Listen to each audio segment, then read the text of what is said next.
welcome to the very first YouTube Live. All right. I'm actually very new to this. Somebody ask a question. Let's see if... Come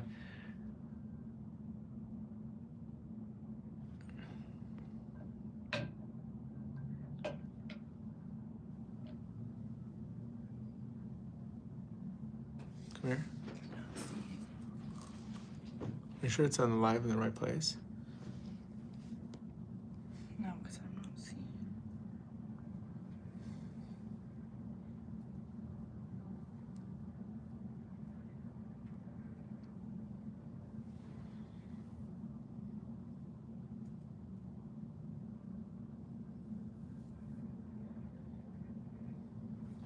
Oh, there's people joining. There we are. Hi, everyone. This is the first live, so I'm a little unfamiliar how to work with the YouTube platform. I've actually never done a live on here before. Is everyone who's on right now, or you guys subscribe to the channel?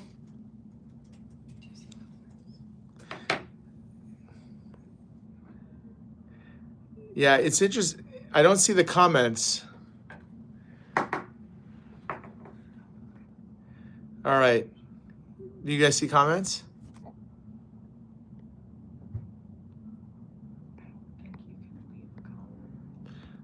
All right, so this may not be a commenting type of thing. So we'll go ahead and we'll base this on some of the questions that you guys asked. Now, I apologize. I've done Instagram lives before. I've never done a YouTube live before, so I'll learn this this approach a little bit better. But for those of you, I'm Dr. Karam, and I want to, first of all, thank you for being here, and also thank you for following and subscribing to the channel.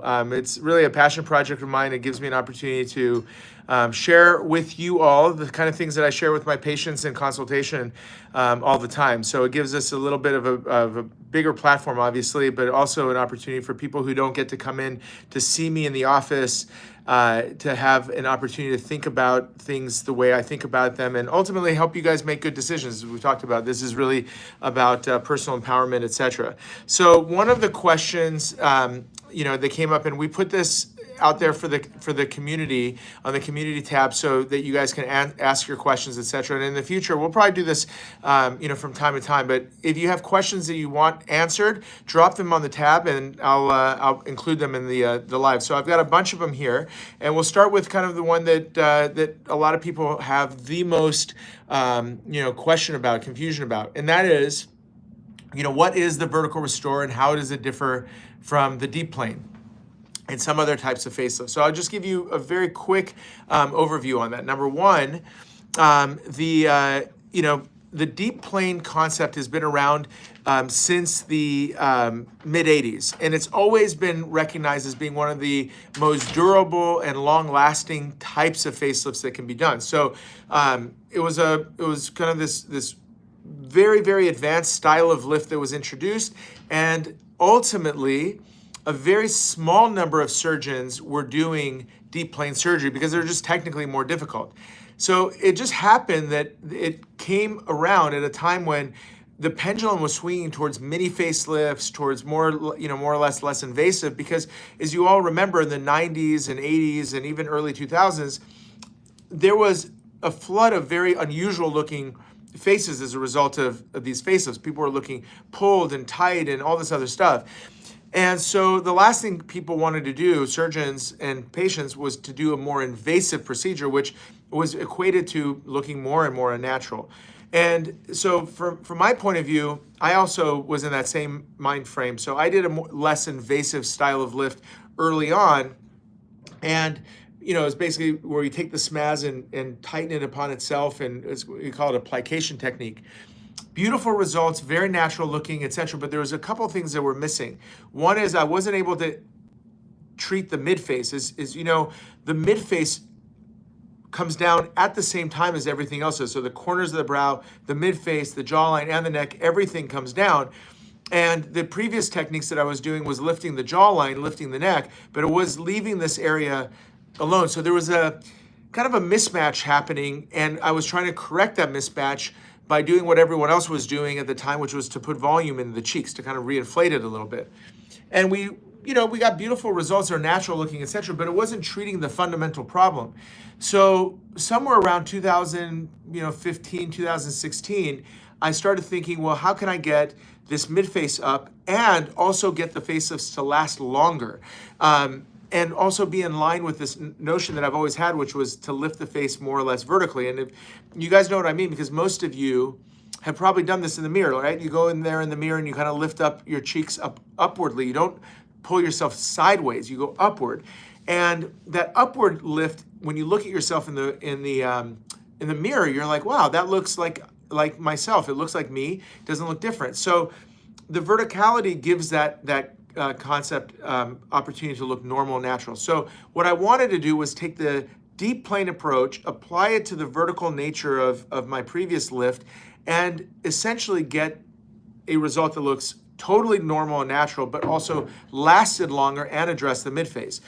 So while I was at it, I figured, this part of the face also ages, it comes down at the same time. So instead of telling a person that you need a lateral brow lift or you need a brow lift or whatever, just as a second procedure, as a third procedure, whatever it is, I'm just going to include it all as part of the vertical restore. So the vertical restore addresses the lateral brow, mid-face, jawline, and neck, all in an upward direction in the deep plane. And why is deep plane in general better? Is because it releases all of the ligaments that hold the face down. And this is really important. And because you're not pulling against a fixed structure, you get the face to lift and stay in that position in a much more, basically no tension, no pull against you. So it's like a rubber band. Normally, when you're pulling a face, you're getting this counter pull. With a deep plane, you don't get that. And so as a result, you get a much more durable, long-lasting lift that has a relaxed look. And that's why part of the reason why deep planes in general have a bigger change, and the vertical restore specifically has a more natural look because it's upward without any tension or opposition. So the vertical restore is more comprehensive and includes a deep plane component to it, and that's what makes it unique and special, ultimately leaving you looking natural, which is what we really want. Does that all make sense? Does that kind of clarify the differences between them, between those two procedures? So the other question that comes up all the time is, what is the trifecta? The trifecta is something that basically, I spent about 4 or 5 years developing, mainly because I recognize how important it is for people who get surgery or don't get surgery, or just in general a part of this whole facial rejuvenation process, to have beautiful looking skin. That's just, you can't look young without young looking skin. And for a lot of people, there was a lot of challenges when it came to figuring out what they needed to do for themselves. So number one, they had trouble figuring out what they should put on their skin. So there's all this confusion in the marketplace. There was a lot of steps involved once you finally did realize it. So the trifecta basically was, was my years of dedication and research in terms of understanding what would be the perfect skincare routine for people, and put it all together in a simple 3-step routine so people can actually stay on it and see their skin change. So it's this notion of being very, very results driven. You get a lot of physical change. I mean, people who are on it even for a month or two start to see their skin improve, but also it's easy enough to where you can stay on it and get those changes over a long period of time. The comprehensive and simplicity is really what the trifecta is about. So it's a skincare routine for a lot of people. They don't know that. So now let's get into a few other questions that a lot of people have been asking. So one of the ones is, how can you tell the difference between melasma and brown spots?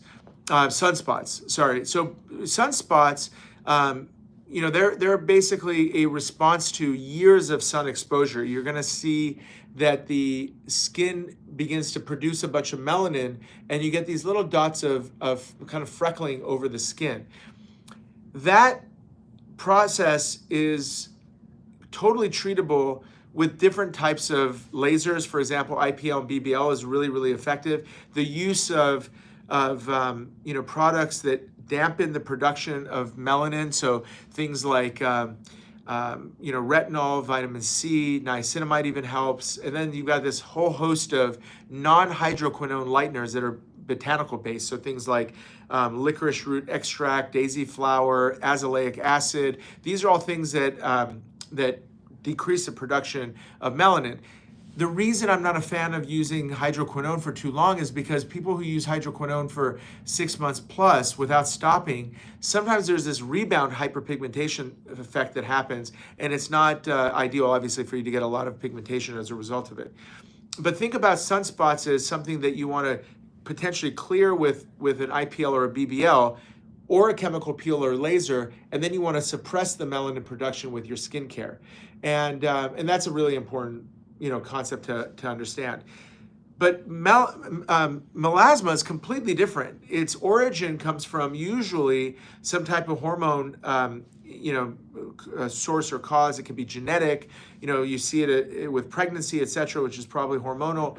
And when that happens, you get patches of pigmentation. And why it's important to differentiate between those, those two concepts is because melasma, you don't want to put a laser against. If you put IPL or BBL against against melasma, it could worsen it. And Netta, my wife, I think some of you may have watched the video. She had, she suffered from melasma from being on birth control, etc. And her skin, we tried doing all these different things. We tried lasers, we tried chemical peels, we tried, all the different products, etc. And what we found was when she got on these lasers, despite some of them even being, advertised for improving melasma, like BBL has some settings that are supposed to improve melasma, they actually made it significantly worse. So be aware of that. And so nowadays, I put all my thoughts in a video on melasma. I think we have a couple of videos that you can check out. But melasma is definitely different than sunspots, and you want to differentiate those two before you get started with lasers. That's the key takeaway there. The topical treatments are basically all the things that are in the trifecta. So if you want to learn what you should be getting on if you're not on the trifecta, it's those things. Netta's melasma has never looked better. In fact, we just posted yesterday a patient's photo on Instagram, on the KaramMD Skin Instagram site. She's been on the trifecta for 2 months and just skincare only. It's insane when you look at this, how much improvement just 2 months of using these actives have done to her skin. So my personal feeling now is melasma is a medical treatment with skincare, whereas sunspots you can go both ways, topical plus or minus laser. Let's take a look at another question you guys have had. Okay, so is it possible to go makeup free after a facelift or vertical restore? Would scars be an issue?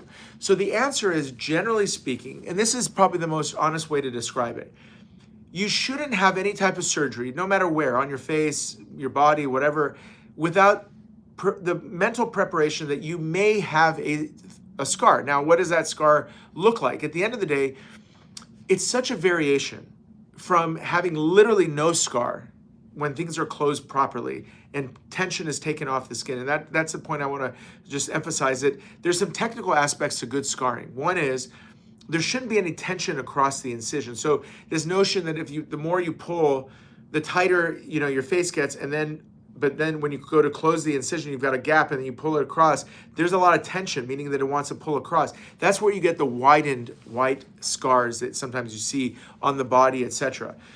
The idea with facelifts, vertical restore, etc., when I close, or I'm sure any qualified surgeon does, they're trying to close this incision with absolutely no tension. And you're also trying to get the edges to line up absolutely perfectly. This is all technical stuff. So when you do those two things, take tension away and close it really meticulously so the edges are together, essentially there should be either essentially no scar or a very, very thin scar, because some people just heal a little bit white versus some other people, etc. And there's another category of scarring called hypertrophic scarring, which has a lot to do with kind of like the person's body type. Some people, hypertrophic scars are not keloids, but they're just raised scars. Some people have a propensity to them. So Asian skin, Hispanic skin, Middle Eastern skin have a tendency for that. And usually if that's going to happen, it's going to happen behind the ears. But that's treatable. You hit it with some 5-FU or some steroids, and then it quiets it down and calms it down. But the real point here is that generally speaking, when you get a facelift or a vertical restore, you should be able to expect to wear your hair however you like it, but you also shouldn't have the expectation that you should absolutely have no scar, because that would be, kind of I would say biological, exception to be literally scarless after you've cut skin of any type. So most people feel that the risk of a scar or the living with a scar is significantly minor compared to the fact that their face looks so much younger and their jowls are lifted, their neck is improved, et cetera, et cetera. So it's a fair, trade-off.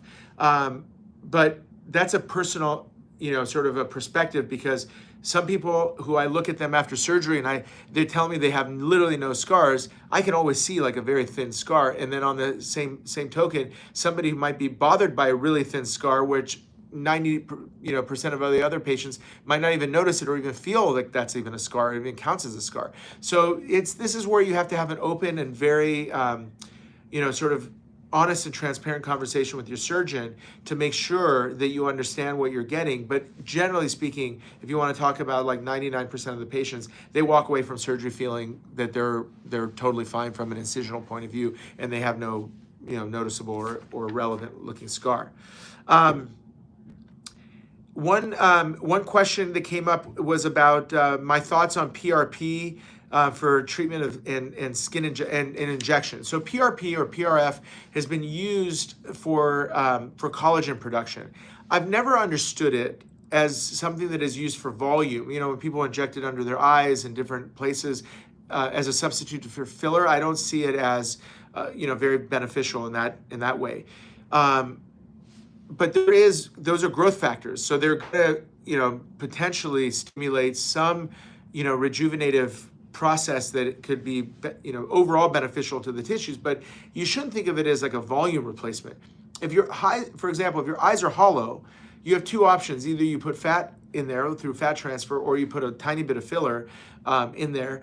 But I don't think PRP or PRF is a reliable treatment for that reason. It's not going to hurt you, that's for sure. So unlike fillers, where if they do it the wrong way or add too much or do whatever, where it could leave you with a negative outcome. Same thing with fat transfer. If somebody injects it wrong or puts too much of it in there or whatever, it could leave you with a bad thing. So there's really no risk to PRP, PRF. It's just I don't think it's a reliable treatment from an outcomes point of view. Your best bet is to volumize using a trusted surgeon or a trusted injector to help with the hollows under there or wherever else they want to do it. Now, as a treatment for skin, when you get little, you do it as a part of microneedling, putting a little, drawing your blood, separating out the red blood cells, taking that serum, and then wiping it into the face where the little channels are made using the microneedling is a way to infuse the skin with a bunch of growth factors that will stimulate more collagen. And from that point of view, I think it's a great treatment. It's not like a miracle, but it's part of your overall anti-aging regimen. So for example, my wife Netta, her routine is sun protection, number one. She's really good about that. Number two, she's on the trifecta. Number three, she does microneedling specifically on her neck, I would say every 6 weeks to 10 weeks or so in this region. She rarely does it on her face, but she really focuses on her neck. And once in a while, she'll combine that with PRP, not every single time. So microneedling, the beauty of microneedling, maybe many of you may have seen the videos, but the idea of microneedling is those little injury that are created with a needle penetration to the skin. The repair mechanism for those little dots that are made is collagen production. So it's this create an injury, then let your skin heal cycle that you're trying to take advantage of with microneedling. So that's how I would use it, but I don't think it's super effective as like a volumizer to be injected throughout your face. Let's see here. Another question this is a good one. Would CO2 laser be a good starting point for sagging jowls and neck in early 50s if you can't have surgery yet? And then the subsequent part of that question was, what about lip line? So let me start with lip line. So a CO2 laser is a resurfacing laser. It removes the surface of the skin. And if you've got a depression causing a wrinkle, then as you plow through the skin and go one layer at a time, you get to the base of that wrinkle and the wrinkle disappears. CO2 is an okay choice for that. It's a standard choice for that Erbium YAG is a better choice because Erbium YAG doesn't create as much heat, so it doesn't create as much swelling. So as you're in the process of taking the skin down, with Erbium, you can actually see the wrinkles as you're continuously going down because it's not creating all this like thermal injury and subsequent swelling. So my recommendation is using like a contour TRL or an Erbium laser for resurfacing. Now, and it's beautifully effective for the lips and the vertical lip lines. For jowls, it will do absolutely nothing for that. The reason for that is because the jowls are caused by the fascia of the face elongating and starting to slip and get longer. So the jowl, by definition, is where your cheek that used to be up here is now hanging over the jawline and creating this little fullness in here. That, frankly, only can be treated by lifting it at the fascial level. That's why things like Morpheus, things like threads and things like that don't really work, because with Morpheus, if you're putting Morpheus 8 or any type of RF microneedling, you're trying to penetrate down to the fascia. Well, along the way, you're going through the skin and you're going through the deep, or the superficial fat that's deep to the skin. You're putting heat on that, and that's not a good thing. Your skin's not going to like that. And as a result, you might even melt some of that fat away, and as a result of that, your face actually looks older because that fat functions as a beautiful scaffold. So if you've got jowls, if you're in your 50s and aging, and you're not quite ready for it, there's a couple of things. One is, number one, focus on your skin. I tell you that because beautiful skin can help a lot with self-image and self-confidence and hold you off. I also think that, people with a lot of collagen production and things like that, unless they're losing a lot of weight, you're going to hold up better when you have good skin. So skin is a really important thing to concentrate on, period. But if you're not ready for it, I wouldn't do all these different treatments that, commonly done, like a bunch of fillers and this and that and the other thing. If you want to do a little filler, probably the best place to put a little bit of filler is right in the pre-jowl. Pre-jowl is this little depression that happens right in front of the jowl. So if the jowl forms here, the pre-jowl is here. Putting a little bit of filler creates some, sort of smoothing out the contour. But putting a bunch of filler in the cheeks or whatever ends up making your face look broad and heavy over time. So if you are going to go in and have a little bit of filler put into your cheeks, okay, a little bit is all right. But don't get into this concept that you're going to be able to do this over and over again, because you won't. And if you do, you're going to regret it on the long term because you're going to start to look like a different person. So the best thing is generally recognizing that this is kind of the path that you're going to eventually take, and preparing for a facelift down the road is probably a better thing to do than it is to like mess around with a bunch of stuff that is either not going to work or potentially have negative or detrimental effects to the tissues. And that's the reality, folks. That's what we're learning. After 20 years of trying all these different things, we're learning that things don't necessarily work the way they were told to. Like, I just operated on a patient this week. She just had her 1 week follow-up with me, and she owns a major medical spa, and she's owned it for 20 something years and has done every single treatment under the scope of medical spa treatments. And not only has she, I did her second facelift. She had a facelift almost 10 years ago, and I did her second one. But she also recognizes and fundamentally admits that none of those treatments help with laxity. So, at the end of the day, why put yourself through all that and just cut through the chase and eventually get yourself to a position, or don't, and just keep your skin in great shape. There's no sense in doing something that doesn't work and wasting money and time on it. Let me look at a couple other questions. Is this helpful for you guys? I just want to, get some feedback. If you feel this is great, helpful, we're going to definitely do these more often. And again, give us some questions. But let's take a look here at a specific question. What is the best cosmetic treatment for under eye tightening and wrinkles in your 30s and 40s? Are there any eye procedures to avoid? Okay, so if you're in your 30s and 40s, the absolute best thing to do for your eyes is use skincare that has the actives that are going to stimulate collagen and actually firm the skin. So for example, I'm going to say this because I thought through all this stuff when I developed the trifecta, but this was one of the aims of the trifecta, was for you to be able to use it as an eye cream. Because years and years ago, when my wife Netta, again, I learned so much through through close family member. When my wife was in exactly that age, late 30s, early 40s, she started seeing some lines and wrinkles forming under her eyes.